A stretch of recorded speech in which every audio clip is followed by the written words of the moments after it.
Hello everyone, this is Aarti and welcome back to my class. आज की class हमारे लिए एक प्रैक्टिस सेशन है। जितने भी टॉपिक्स हमने बैच में कवर कर लिए हैं और जनरल ग्रामर के भी जितने हमने वाईटी पे भी कवर कर लिए हैं, वो सभी टॉपिक्स की हमारी ये क्लास होने वाली है। क्लास स्पेशल इसलिए क्योंकि कोई भी क्वेश्चन मैंने अपने मन से कोई एक्स्ट्रा इधर उधर से कोई क्वेश्चन नहीं डाला है। ये सारे ही क्वेश्चन PYQs हैं। पहले एचटेट में टीजीटी में पूछे जा चुके क्वेश्चन हैं। एचटेट टीजीटी के ओनली PYQs हैं, तो जिनको हम प्रैक्टिस करेंगे और ये सभी क्वेश्चन आज हम इस क्लास में करेंगे और अपनी तैयारी को सॉलिड करेंगे। ठीक है, चलिए क्लास को शुरू करते हैं। First question, choose the correct tense form to fill the blank. She jumped off the train while it dash। Moved, had moved, has moved या वॉज मूविंग। देखो इसमें अब she jumped off the train, वो train से कूद गई। while it dash, अब देखो ट्रेन चल रही होगी तभी तो ये बात कही गई है। She jumped off the train, वो ट्रेन से कूद गई जब ट्रेन चल रही थी, यानी जब ट्रेन चल रही थी तो वो ट्रेन से कूद गई। ठीक है, तो इसके लिए चल रही थी यानी पास्ट कंटिन्यूअस की बात हो रही है। इसमें पास्ट कंटिन्यूअस के लिए हम क्या यूज करते हैं, मैंने बताया था, हमने अपने टेंस में पढ़ा था कि वॉज के साथ, वॉज क्यों, क्योंकि ट्रेन सिंगुलर है इसलिए वॉज यूज करेंगे। वॉज के साथ मूविंग यानी वर्ब की फर्स्ट फॉर्म के साथ ING यूज करेंगे क्योंकि कंटिन्यूअस में था एक्शन। तो जब ट्रेन कंटिन्यूअस एक्शन में था, है ना, वो कूद गई। शी जम्प्ड ऑफ, वो कूद गई while it was moving, जब ट्रेन मूव कर रही थी, कंटिन्यूअस एक्शन में थी। तो इसका आंसर क्या आएगा? डी। इसका आंसर आएगा D. Okay, next, choose the correct tense form to fill in the blank. The headmaster dash to meet you. The headmaster मिलना चाहता है ना, तुमसे मीट मतलब मिलना चाहता है। want, wants, is wanting या wanting, कौन सा आएगा बताइए?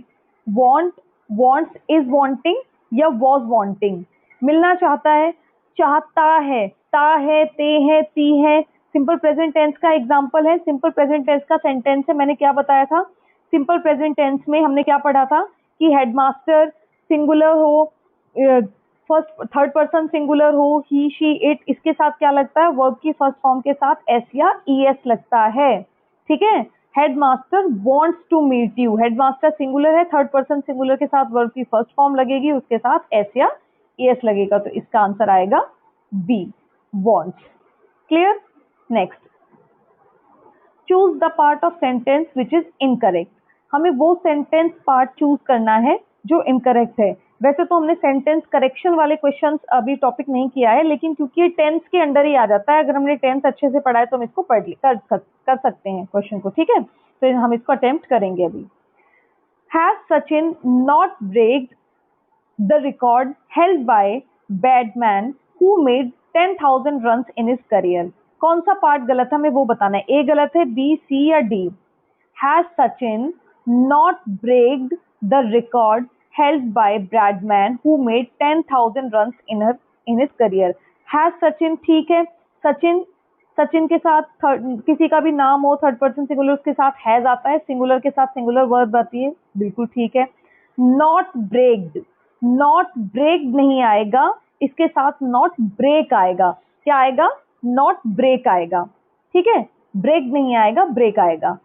तो इसका आंसर आ जाएगा बी। आगे देख लो, record held by Bradman who made 10,000 runs in his career, बाकी सब ठीक है, इसके साथ ब्रेक लगाने की जरूरत नहीं है, break is the first form लगेगी इसके अंदर। ठीक है, तो इसका करेक्ट आंसर होगा B.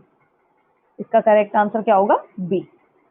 Next question is, what did Patrick think his cat was playing with. Patrick को क्या लग रहा था कि उसकी कैट किसके साथ खेल रही है? तो अगर आपने बैच में मेरी NCERT वाली 6th क्लास की जो NCERT मैंने कवर कराई है हनीशकल, उसका ये क्वेश्चन, उसका ये चैप्टर है, फर्स्ट चैप्टर है, हु डिड पैट्रिक्स होमवर्क। तो अगर आपने वो NCERT वाली क्लास पढ़ी होगी तो आपको पता होगा इसमें पैट्रिक को क्या लग रहा था कि उसकी कैट किसके साथ खेल रही है? एक डॉल के साथ खेल रही है। किसके साथ? डॉल के साथ। जिस डॉल का नाम क्या था मुझे बताओ कमेंट में, अगर आपने क्लास पढ़ी है तो मुझे कमेंट करके बताओ उस डॉल का नाम क्या था। ठीक है, मैंने आपको बताया था क्लास में। नेक्स्ट, इसका आंसर हो गया ए। ठीक है, इसका आंसर है A. Next question is who is the poet of the poem where do all teachers go? ये भी एनसीईआरटी का क्वेश्चन है। देखिए एनसीईआरटी बहुत अच्छे से पढ़नी है आपको। जो मैं आपको एनसीईआरटी कवर करा रही हूँ वो क्लासेस बिल्कुल इग्नोर नहीं करनी है, क्योंकि एनसीईआरटी से 10 क्वेश्चन आराम से 10 से 12 या 8 से 12 के बीच में रेंज में इस क्वेश्चन आराम से आते हैं। तो इतने मार्क्स बहुत मैटर करते हैं स्टेट में। ठीक है, एक एक नंबर की लड़ाई है, तो एनसीईआरटी को बिल्कुल इग्नोर नहीं करना। बहुत अच्छे से एनसीईआरटी पढ़नी है जो मैं आपको बैच में कवर करा रही हूँ। Who is the poet of the poem? Poet कौन है? और वेयर डू ऑल टीचर्स गो? इसमें पोएट है हमारे पीटर डिक्सन। पीटर डिक्सन की ये पोएम है। ये सिर्फ रिवीजन क्लास है, इसमें सिर्फ हम पीवाईक्यूज कर रहे हैं क्योंकि ऑलरेडी ये पूरा कंटेंट बैच में मैंने कवर करा रखा है, इसीलिए उसी जो हमने कवर कर लेते हैं हम बैच में, उसी का हम प्रैक्टिस करते हैं यूट्यूब पे। Okay, next, choose the correct past form of the verb choose. ये मैंने वर्ब की फॉर्म्स आपको भी कराई नहीं है, पर मैं एक लिस्ट डाल दूंगी आपको कि वर्ब की फॉर्म्स कुछ आपको याद करने के लिए, क्योंकि डायरेक्ट क्वेश्चन देखो जैसे इसमें पूछा गया आ भी जाता है, क्योंकि ये सारे पीवाईक्यू से पूछा गया है ऑलरेडी और आपको पता भी होना चाहिए, क्योंकि टेंथ जब आप टेंथ के क्वेश्चन बनाते हो तो आपको हेल्प होती है। चूज की 3 फॉर्म्स होती हैं, चूज, चोज, चूजन। तो इसमें पूछा है हमें सेकेंड फॉर्म, पास्ट फॉर्म पूछिए, यानी पास्ट फॉर्म होती है सेकेंड फॉर्म, तो पास्ट फॉर्म है इसकी chose. Choose, chose, chosen. Okay, next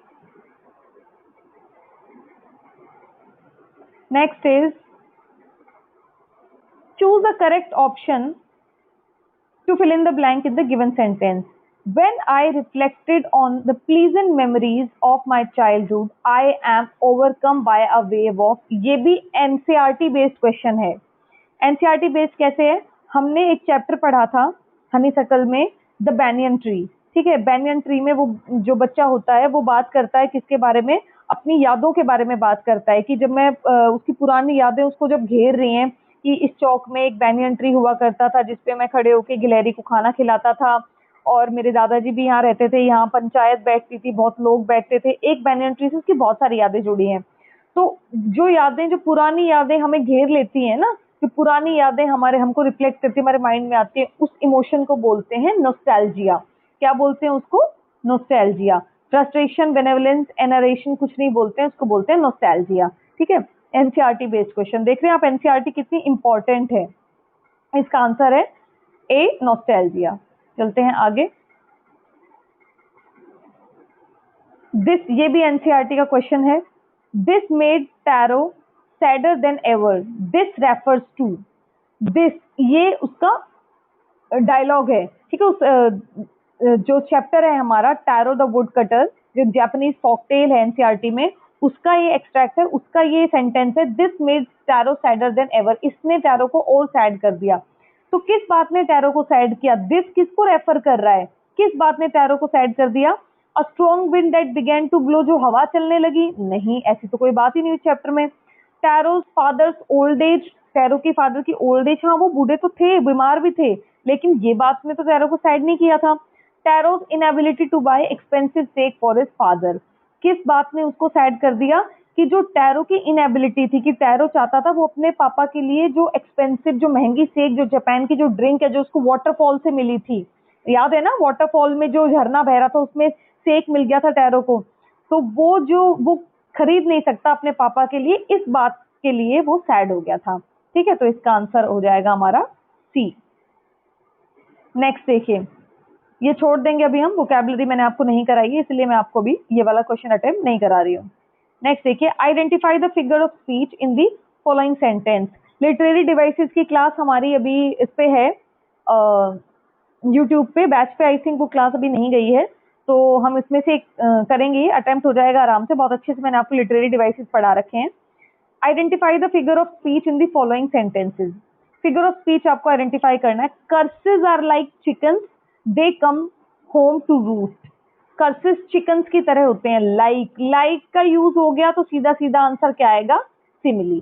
ठीक है, लाइक जहां आ जाए वहां सिमिली। कंपैरिजन अगर लाइक और एज को यूज करके हो तो सिमिली, और बिना एज और लाइक को यूज करे हो रहा है तो मेटाफोर। ठीक है, तो यहाँ पर आंसर आएगा हमारा ए, आंसर आएगा हमारा ए, सिमिली। नेक्स्ट क्वेश्चन देखिए, ये भी अभी आपने करा नहीं है, ये अभी एनसीईआरटी मैंने हायर क्लासेस के भी कवर करी नहीं है हमने। नेक्स्ट क्वेश्चन करेंगे, identify the figure of speech in the following lines. The then soars like a ship with only a sail. Then soars like a ship, like का use हो रहा है तो सीधा हम चले जाएंगे सिमिली पे। ठीक है, लाइक और एज अगर आपको वर्ड मिल रहा है तो हम सीधा जाएंगे किस पे, सिमिली पे। आंसर हो जाएगा इसका बी। नेक्स्ट चलते हैं, put the verb in the brackets in the correct tense. जो वर्ब ब्रैकेट में जो वर्ब दे रखी है उसको हमें करेक्ट टेंस उसका लगाना है। I lose my pen, please help me find out. I lose, मैंने पेन खो दिया है, ऑलरेडी पेन खो चुका है। ठीक है, तो ऑलरेडी वो काम हो चुका है, पेन खो चुका है, तो इसके लिए क्या लगाएंगे हम, have lost, did lost, will lose या लूज, क्या लगाएंगे बताओ। ऑलरेडी पेन खो चुका है तो आई के साथ पहले तो हैव लगेगा, क्यों, क्योंकि हमारी ये पास्ट में एक्शन हुआ है, तो डिड तो नहीं आएगा, है ना। आई हैव लॉस्ट, मैंने अभी था, अभी खो दिया है मैंने, तो आई हैव लॉस्ट, मैंने खो दिया है। एंड आई हैव और वर्ब की सेकेंड फॉर्म लगेगी लॉस्ट। ठीक है, I have lost my pen, तो आंसर हो जाएगा इसका A. Next, in poetry and prose the repetition of consonant sound is called, repetition of consonant sound, ये भी literary devices से क्वेश्चन है। repetition of consonant sound, ब ब का अगर consonant sound का repetition होता है consonant sound का, तो कौन सा figures of speech होता है, कौन सा literary device होता है, alliteration होता है। कौन सा होता है, alliteration, इसका आंसर है सी, alliteration। नेक्स्ट चलते हैं, fill in the blank by choosing correct option. The headmaster and the secretary dash present in the meeting. The headmaster and the secretary, मैंने आपको कंजंक्शन का एक रूल बताया था जब हम सब्जेक्ट वर्ब एग्रीमेंट पढ़ रहे थे कि सब्जेक्ट को देख के वर्ब लगती है। अब देखो, अगर हमारा सब्जेक्ट प्लूरल होगा तो वर्ब प्लूरल होगी, सब्जेक्ट अगर सिंगुलर होगा तो वर्ब सिंगुलर होगी। सब्जेक्ट में भी सब्जेक्ट वर्ब एग्रीमेंट में हमें क्या पढ़ा था कि सब्जेक्ट, अब सिंपल तो हम पहचान लेंगे, सिंपल सब्जेक्ट तो अगर एक सब्जेक्ट, तो लेकिन जब सब्जेक्ट एक से ज्यादा है और वो किसी ना किसी चीज से जुड़े हुए हैं, तो यहाँ देखिए सब्जेक्ट दो हैं, the headmaster and the secretary. अब इसमें एक रूल और बताया था कि अगर एंड से जुड़े हुए हैं और ये दोनों एक ही चीज है, यानी एक ही आइडिया है, एक ही थॉट है, एक ही पीछे का इसका आइडिया, तो लगेगी सिंगुलर वर्ब, क्योंकि वो सिंगुलर सब्जेक्ट की तरह एक्ट करेगा। लेकिन headmaster and the secretary, headmaster अलग है और सेक्रेटरी अलग है, तो दो चीजें हो गई, दो यानी एक से ज्यादा प्लूरल हो गई, तो प्लूरल के साथ वर्ब भी कौन सी लगेगी, प्लूरल लगेगी। तो सिंपल इसमें क्या आएगा, वर आएगा, क्योंकि वॉज बीइंग, वर बीइंग का या बीइंग का तो कोई काम ही नहीं है, वॉज या वर की बात हो रही है, तो वर आएगा। तो headmaster and the secretary were present in the meeting. Clear. Next, choose the correct form of the verb. Did you not dash about the world atlas? क्या तुम वर्ल्ड एटलस के बारे में नहीं जानते हो? हमने पास्ट परफेक्ट में पढ़ा था, सिंपल पास्ट का ये एग्जांपल है। जब डिड आ जाता है, जहां डिड आएगा वहां वर्ब की सेकंड फॉर्म नहीं आएगी, वहां वर्ब की फर्स्ट फॉर्म आएगी, क्योंकि ऑलरेडी डिड डू की सेकंड फॉर्म है। तो एक बार हमने सेकंड फॉर्म चेंज कर दी है तो बार बार चेंज करने की जरूरत नहीं है, तो यहाँ आएगा नो, सिंपल वर्ब की फर्स्ट फॉर्म आएगी, did you not know. Clear. Next, the word morsels in the story the banyan tree means. अब जिसने बैनियन ट्री वाली स्टोरी पढ़ी है तो वो इसका आंसर कर देगा। द वर्ड मोरसेल्स, बैनियन ट्री जो एनसीईआरटी में जो स्टोरी है उसमें मोरसेल्स का क्या मीनिंग है, small pieces of food watch secretly going deep dislike. Morsels का मतलब होता है खाने के छोटे छोटे टुकड़े, स्मॉल पीसेज ऑफ फूड। और बैनियन ट्री में इसकी बात कहाँ हुई थी, जब बैनियन ट्री पे जो राइटर होता है वो ट्री के बारे में सोच रहा होता है, तो वो अपनी किस बात को याद, नॉस्टैल्जिक किस बात को लेके नॉस्टैल्जिया हो रहा है उसको, कि जो स्क्विरल्स हैं, जो गिलहरियों को वो खाना खिलाता था, ठीक है, तो जो छोटे छोटे टुकड़े करके जो गिलहरियों को वो खाना खिलाता था उसको लेके वो नॉस्टैल्जिक हो रहा है। तो मॉर्सेल्स का मीनिंग यहाँ पर है, मॉर्सेल्स का मीनिंग है यहाँ पर small pieces of food. Clear? इसका आंसर है बी, ए सॉरी, ए इसका आंसर है, small pieces of food. Next देखिए, identify the underline part of speech in the following sentences. Parts of speech हम बहुत अच्छी तरह कवर कर चुके हैं। He came before appointed time, इसमें बिफोर का आपको पार्ट्स ऑफ स्पीच बताना है।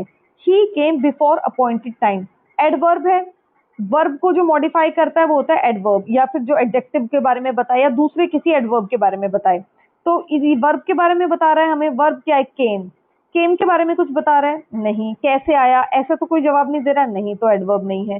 कंजंक्शन है, दो बातों को जोड़ रहा है, दो सेंटेंसेस को जोड़ रहा है, नहीं, ये तो पूरा एक ही सेंटेंस है।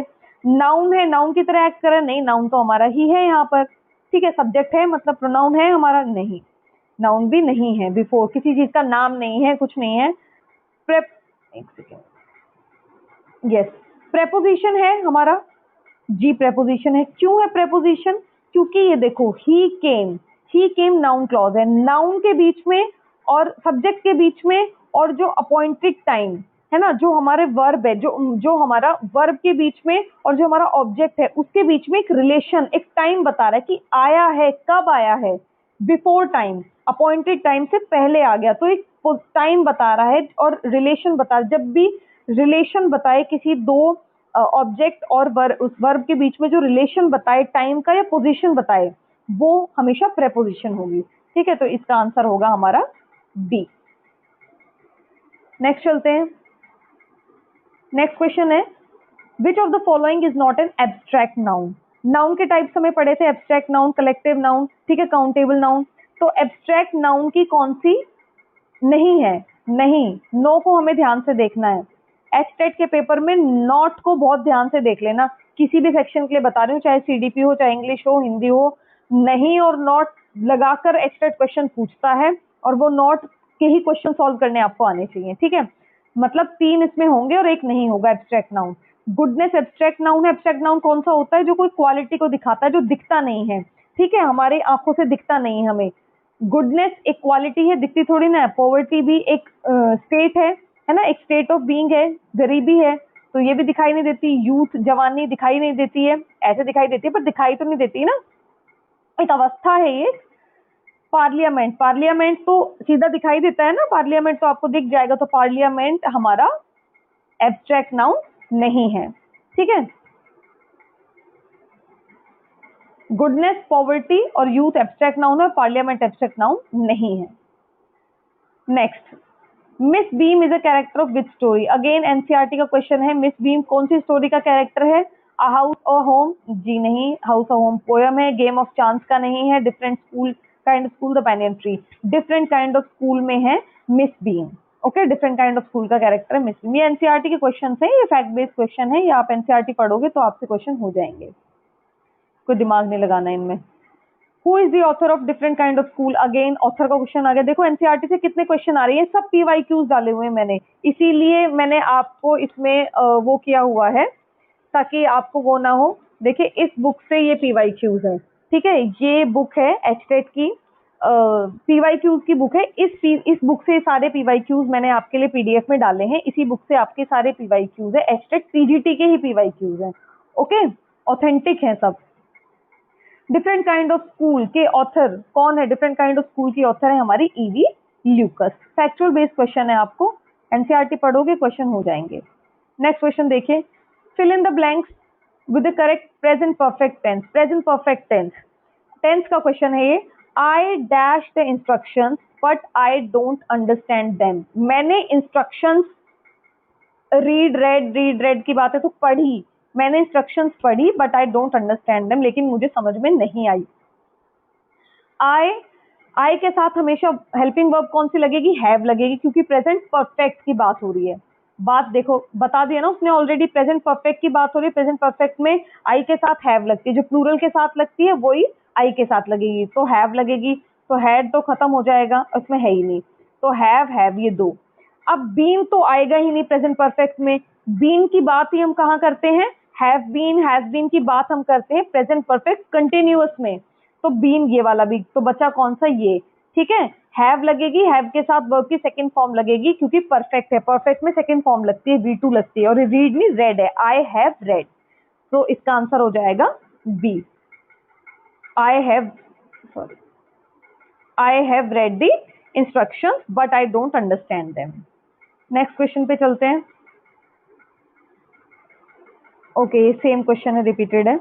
नेक्स्ट क्वेश्चन पे चलते हैं, हो गया है ये question, I have read the instructions. Okay, identify the part of speech of the underline word. He takes after his grandmother. After बताना है आपको, इसमें आफ्टर क्या है? He takes after. देखो मैंने आपको बताया था ये नाउ, ये वर्ब है हमारी, वर्ब और ऑब्जेक्ट के बीच में, वर्ब और ऑब्जेक्ट के बीच में जो हमारा रिलेशन बताए, पोजीशन का बताए या जो भी रिलेशन बताए, वो क्या होती है? हमारी प्रेपोजिशन होती है। ठीक है, तो ये हमारा रिलेशन बता रहा है ना। ही टेक्स आफ्टर हिज ग्रैंडमदर, किसकी टेक्स, किसकी देखभाल करी? टेक्स आफ्टर मतलब देखभाल करना, किसकी देखभाल करी? देखभाल करी इसने अपनी ग्रैंडमदर की, तो इसका आंसर ये आ जाएगा प्रेपोजिशन। ठीक है, next, identify the figure of speech.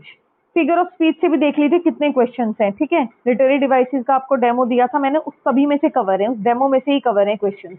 Identify the figure of speech in the following lines. The fair breeze blew, the white foam flew, the furrow followed tree. इसमें तो क्लियर पता चल रहा है, बिल्कुल दिमाग नहीं लगाना है, बार बार रिपीटिशन हो रहा है। कौन सी साउंड का? फ की साउंड का। फ कॉन्सोनेंट साउंड है। Fair, foam, flu, furrowed, followed, tree. तो कॉन्सोनेंट साउंड का जब रिपीटिशन होता है तो कौन सा लिटरेरी डिवाइस होता है? वो एलिटरेशन होता है। ठीक है,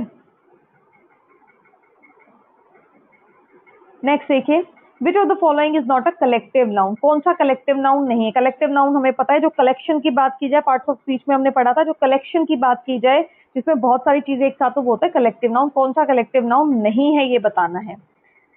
फ्लीट, फैमिली, क्राउड और जजमेंट। नॉट आ गया, अगेन नॉट को बहुत ध्यान से देखना है।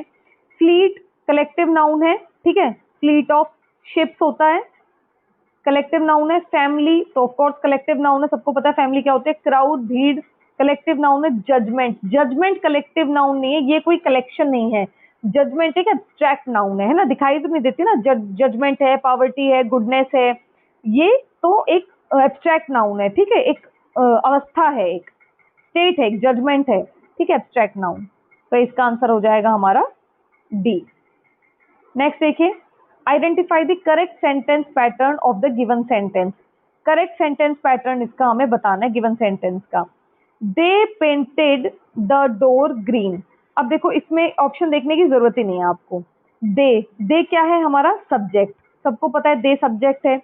पेंटेड, पेंटेड मतलब पेंट करना, तो कोई काम हो रहा है तो यानी ये वर्ब है। ठीक है, द डोर, अब सब्जेक्ट वर्ब, काम किसके ऊपर हो रहा है? काम का असर किसके ऊपर पड़ता है? वो होता है ऑब्जेक्ट। अब पेंट किसको किया जा रहा है? डोर को किया जा रहा है, तो ये हो गया हमारा ऑब्जेक्ट। अब में ग्रीन क्या बचा? ग्रीन है हमारा ऑब्जेक्ट कॉम्प्लीमेंट, कॉम्प्लीमेंट बोलते हैं इसको। कॉम्प्लीमेंट मतलब जो ऑब्जेक्ट के बारे में डिस्क्राइब कर रहा है। ठीक है, डोर को, डोर हमारा ऑब्जेक्ट है, लेकिन डोर अब कैसा हो गया है? अब क्या बन गया है? डोर अब ग्रीन हो गया है। ठीक है, तो ये हमारा complement, subject verb object complement. जो कॉम्प्लीमेंट पता चला ना, जो ऑब्जेक्ट के बारे में ही और डिस्क्राइब करे, ऑब्जेक्ट के बारे में और बताए, वो होता है कॉम्प्लीमेंट। तो देखिए एसवीओसी किधर है? एसवीओओ, एसवीओसी ये रहा, बी। इसका आंसर है B, subject verb object complement. Next चलते हैं, what did Patrick think his cat was playing with. What did Patrick think? Patrick, ये तो पहले भी आ चुका है क्वेश्चन, देखो, और ये मैंने दोबारा डाला नहीं है, ये रिपीटेड है। इसका मतलब ये 2 साल बाद पूछा जा चुका है।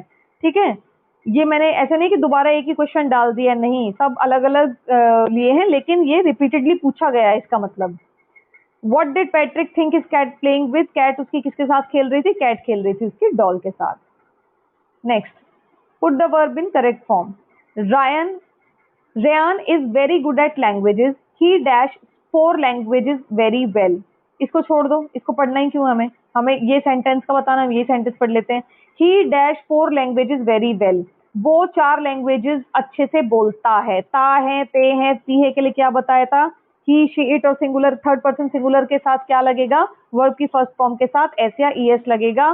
कहाँ वर्ब की फर्स्ट फॉर्म और एस और ईएस? ये रहा। ठीक है, इसका आंसर हो जाएगा B speaks, he speaks 4 languages very well. Next,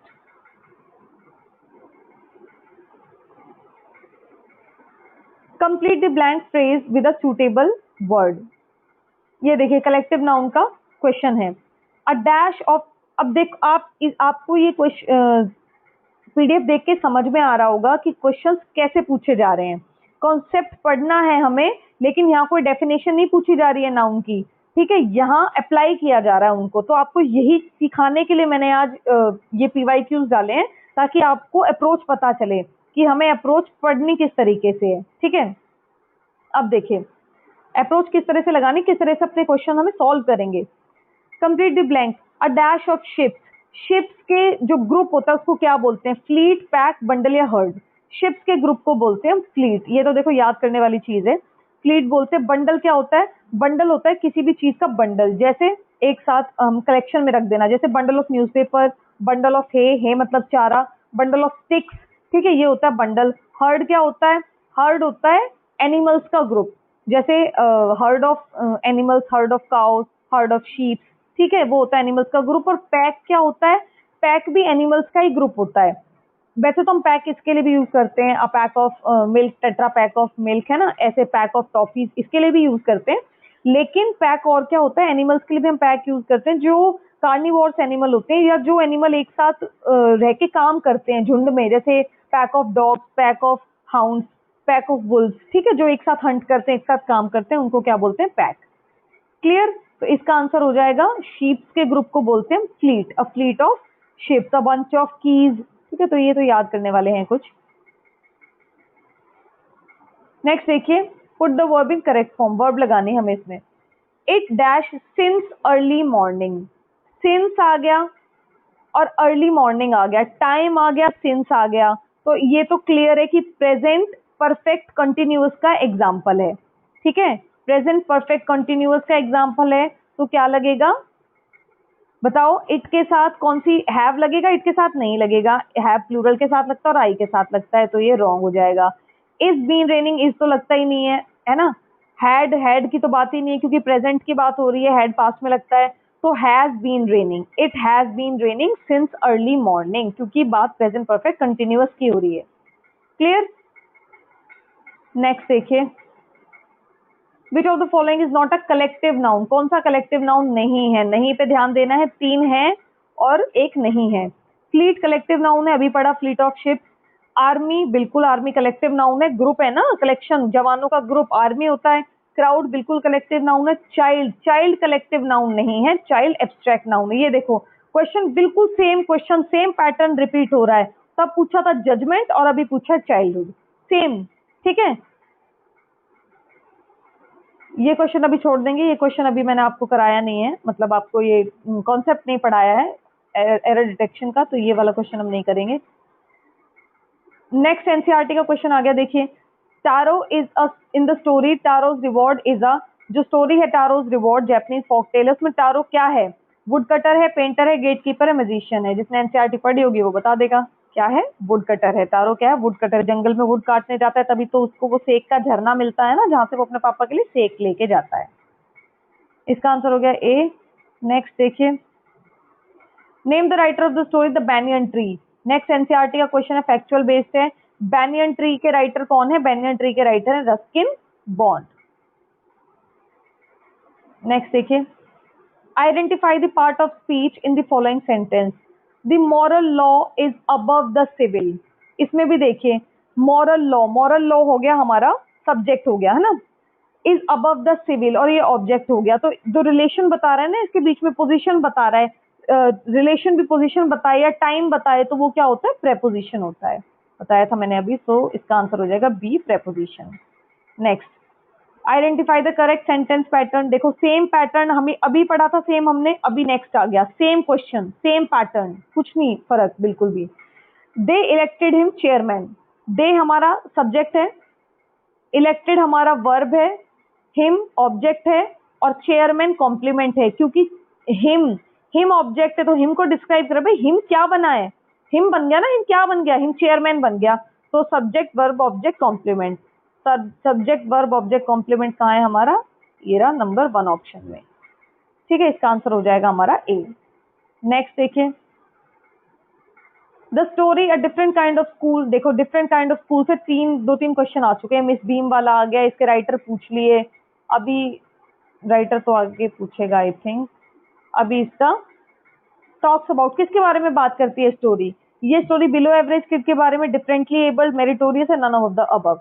ये स्टोरी बात करती है डिफरेंटली एबल्ड, क्योंकि हमने पढ़ा था ना कि स्टोरी में जो बच्चे होते हैं उन बच्चों को, जो उसकी मिस बीम होती है, जो प्रिंसिपल होती है, उसको क्या करती हैं, उसको जो मिस बीम प्रिंसिपल नहीं है उसकी, जो मिस बीम कैरेक्टर है, तो वो क्या करती हैं कि अपने आंखों पे पट्टी बांध लेती हैं, और मतलब बच्चों की आंखों पे पट्टी बांध देती हैं अलग अलग, किसी दिन आंख पे, किसी दिन उसके हाथ बांध दिए, किसी दिन पैर बांध दिया, किस लिए? ताकि वो ये फील कर सके, एम्पैथी फील कर सके, जो डिफरेंटली एबल्ड बच्चे हैं वो कैसा फील करते हैं अपनी डेली लाइफ में। ठीक है, ये स्टोरी है। नेक्स्ट क्वेश्चन देखिए, फिगर ऑफ स्पीच बताना है इसमें। The moan doves in immemorial elms and murmuring of innumerable bees. ठीक है, इसमें देखो murmuring of innumerable and moan of doves, इसमें साउंड की आवाज, जब साउंड को वर्ड में ही लिख दिया जाए तो वो क्या होता है? ओनोमेटोपिया होता है। हमें पता है बज, हिस, ये साउंड आ जाए, मर्मरिंग, इनमेमोरियल, तो मोन ऑफ डव्स, तो समझ लेना हमें कौन सी ओनोमेटोपिया की बात हो रही है। नेक्स्ट क्वेश्चन देखिए,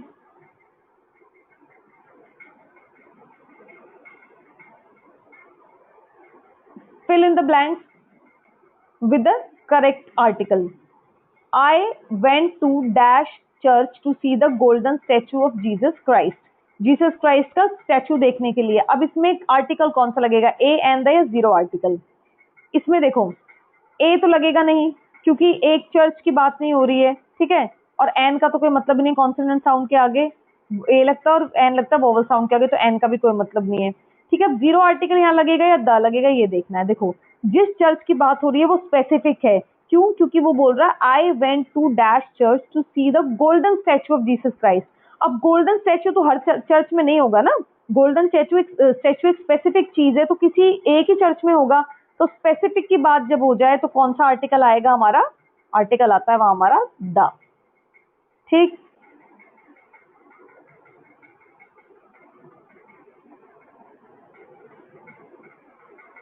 तो ये हमारे क्वेश्चंस थे, जो जितने हमारे टॉपिक्स अभी हो चुके हैं उनमें से ये क्वेश्चंस थे जिनको हमने कवर कर लिया है। ठीक है, ये मेरा पीडीएफ बनाने का ये मोटिव था कि ताकि आपको पता चले कि कैसे क्वेश्चन आते हैं, क्योंकि अगर मैं अलग अलग क्वेश्चन डालती रहूंगी तो प्रैक्टिस के लिए तो वो अच्छे हैं, लेकिन आपको क्लियर आइडिया होना चाहिए कि जो हम कॉन्सेप्ट पढ़ रहे हैं उस कॉन्सेप्ट को हमें अप्लाई कैसे करना है, क्वेश्चन कैसे आते हैं। तो मैं जितनी भी प्रैक्टिस कराऊंगी, मैं कोशिश यही करूंगी कि प्रैक्टिस आपको PYQs की ही मैं कराऊं, ताकि आपको अपने पे भी ट्रस्ट बिल्ड हो कि हम जो कंटेंट पढ़ रहे हैं वो उससे हमारे क्वेश्चन सॉल्व हो रहे हैं, तभी आपको कंटेंट पे और अपने आप पे भरोसा आएगा। ठीक है, और जब आपके PYQ सॉल्व होने लगेंगे ना, ट्रस्ट में आपको कॉन्फिडेंस इतना हाई हो जाएगा ना कि आपको अपने ऊपर भरोसा हो जाएगा कि नहीं अब मैं एग्जाम क्लियर कर सकता हूँ। ठीक है, और वो भरोसा ही मुझे आपके अंदर लेके आना है कि जिस दिन आपको भरोसा हो जाए कि बस मैं एग्जाम क्लियर कर लूंगा। ठीक है, तो ये थी आज के हमारे practice session. I hope you like this session, आपको पसंद आया होगा। पसंद आए तो प्लीज नीचे कमेंट जरूर कीजिए, लाइक कीजिए, शेयर कीजिए वीडियो को, और प्लीज अगर आप मेरी वीडियो देख रहे हैं और HTET TGT इंग्लिश के लिए प्रिपेयर कर रहे हैं, तो ये सब हमने जो आज पढ़ा है वो सब हमने बैच में कवर कर लिया है ऑलरेडी। मेरा बैच लाइव है टीचिंग गोल्स ऐप पर, डाउनलोड कीजिए टीचिंग गोल्स ऐप और मेरे बैच में एनरोल कीजिए। फीस बहुत ही मिनिमल है। ठीक है, और अपनी तैयारी को सॉलिड कीजिए, और मैं हमेशा कहती हूँ crack your exam in first attempt. ठीक है, चलिए सम अप करते हैं आज के लिए। थैंक यू, मिलते हैं नेक्स्ट वीडियो में। Bye bye.